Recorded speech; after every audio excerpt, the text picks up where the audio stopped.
Hello everyone, welcome to another evening of frank conversation here on Hard Copy. I'm Maukwe Ogun Yusuf. And one of my favorite pastimes is reading novels, especially African or more specifically Nigerian novels. And every once in a while, you will come across one or two that will get you thinking in many directions. In a not too distant past, I came across this novel, Ceasefire, written on cultism in a Nigerian university. The manner in which the novel was written told me that the author didn't write based simply on some wild imagination. I strongly believed this was written with some insider knowledge, but that wasn't the crux. The novel got me thinking about the problem of cultism itself and whether it's a problem we really consider important. Today, many states in the north and south of Nigeria are currently battling with the problem of cultism, which seems to be rearing its head in different ways under many different names. We do seem to have a scourge of sorts on our hands. Some states are tackling them by granting amnesty to cultists, while others are on a crackdown of sorts. But how deep-rooted is the problem? Do ordinary citizens need to worry? And what really can be done about it? These questions become even more pertinent when we look at the relationship between cultism, violence, and Nigeria's elections. Tonight, I have with me the author of the book I read. He's Pt.1, better known as Buchi. He's a gospel reggae artist, an author, and poet. Buchi, welcome to Hard Copy. Thank you very much. I find it very interesting that you go with just one name. I mean, we had to really dig to find your surname. And I think that sort of gave you away when I came across this book. I figured, could this be the same artist who wrote this book? Why did you go with one name? Let's just say, I like to keep it that way. And I found that it's easy for people to accept who you are, especially in Nigeria, when they can't really place where you come from. Unfortunately, in our society, everything you say and who you are is judged against the background of where you come from. And so I thought to just keep it simply as Buchi. Besides, I was inspired by a certain writer, Chinwezu, that's his name, who wrote The Anatomy of Female Power or something, and I kind of liked his style. So I chose to keep it simply as Buchi. Interesting. Well, that's very definitely easy because I struggled a bit to pronounce your surname, but Buchi is definitely much easier to pronounce. Let me quickly ask you about, the source of knowledge for the workings of cult groups. You were a cult member at some point in your life, weren't you? Well, yes, I was. What cult was it? Because of the things that I would have to say, or that I may have to say, I think it's better not to mention which one. Yes? Because this thing is not about naming names, identifying people, fingering people. It's about discussing the scourge, yes?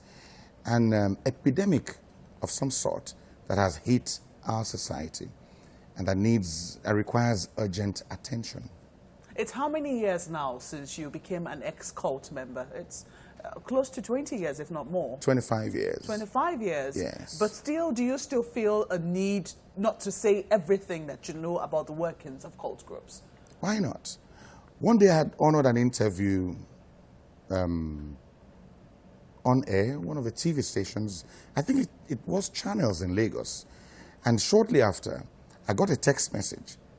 I said, "Drive carefully. The road is slippery." So you still get threats? Oh, yes. Because I think the person who sent that text message figured that I said too much. The power of cultism is in its secrecy.